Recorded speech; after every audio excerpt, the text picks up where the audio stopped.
Good evening and welcome to the Rundown. I'm Sergio, Carro. William Penn's football squad hosted its biggest rival this past weekend with plenty on the line. The Statesman came into its final regular season game needing a win over number 3 Grandview to keep its playoff aspirations alive. The Rundown's Eduardo Zamaripa brings us the highlights. Last game of the regular season, Penn hosting Grandview with the playoffs and the Rock and Ladder Trophy at stake. Let's get it started in the second half, still zeros, but Grandview is driving.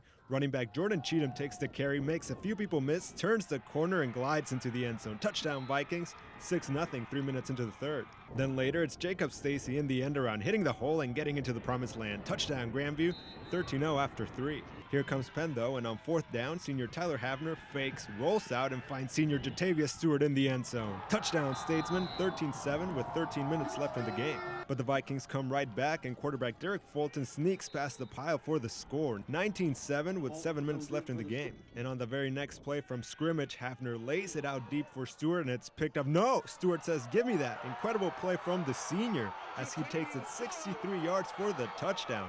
Stewart had 137 yards and 2 scores on the day. Penn is still alive, down 19-14, but it still needs to stop. After forcing a turnover on downs on Grandview, Penn gets the ball back with 3 minutes left in the game. Fourth down for Penn, deep into its own territory. Havner drops back and gets bottled up. And that would be it for the Statesman. Fulton would punch it in for the Vikings, diving into the end zone for the dagger. The Vikings would go on to win 26-14, ending Penn's playoff hopes and claiming the Rock and Ladder Trophy. The Statesmen finished the year 7-4 and 3-2 in North Division play in the HAC. Coach Havner, take it away. Class, integrity, character, all the things that we talk about that are important in this football program.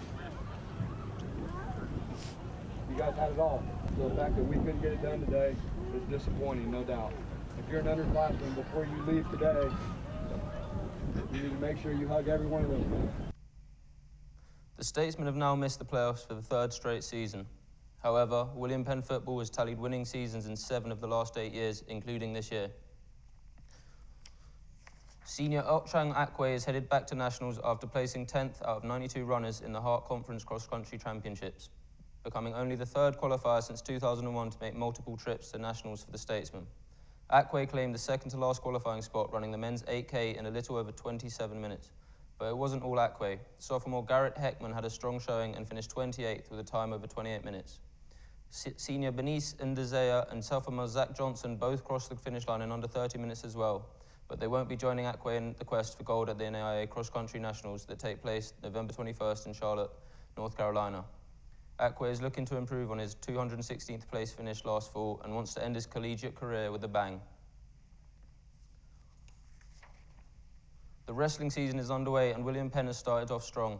Last Tuesday against Waldorf, Penn pulled off its dual meet victory of the year, winning 35-13. Head coach Eric Reed says his young team is showing promise early. The victory over Waldorf is just the second one since Reed took over the program 8 years ago. The Rundown caught up with Reed, who says the initial win was good, but there is always room for improvement. I think we're doing pretty good so far. We got a really young team this year, but yet the guys have come out and wrestled really competitively so far. So we're pretty happy with where we are. We got a lot of work to do, but for this early in the year, we feel pretty good where we're at. Rolling into this weekend's tournament in Minnesota, 149-pounder Scotty Bonds is making his way back from an injury. Reed says Scotty is looking healthy and is ready to get back on the mat. He's actually going to wrestle this weekend. So he started practicing Tuesday, so he's back on the mat and going to be ready to go this weekend.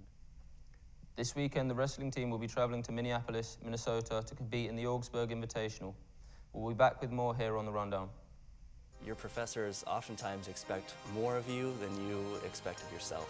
They take pride in you wanting to learn more. They push you. They'll give you all the resources you need to get what you want. It just makes me want to do more. Open my eyes to new things that I might want to do as well.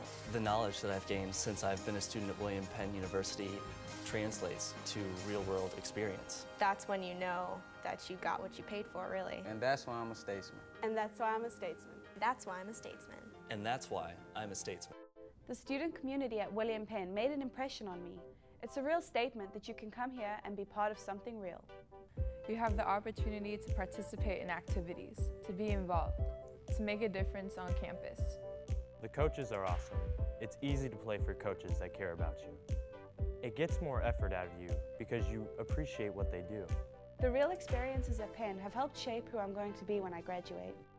I work harder because I want to be part of the conversation in class.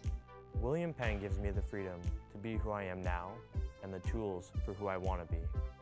Diversity runs deep at William Penn. Not only in the student body, which is made up of people from all over the world, but also in the diverse opportunities for hands-on learning.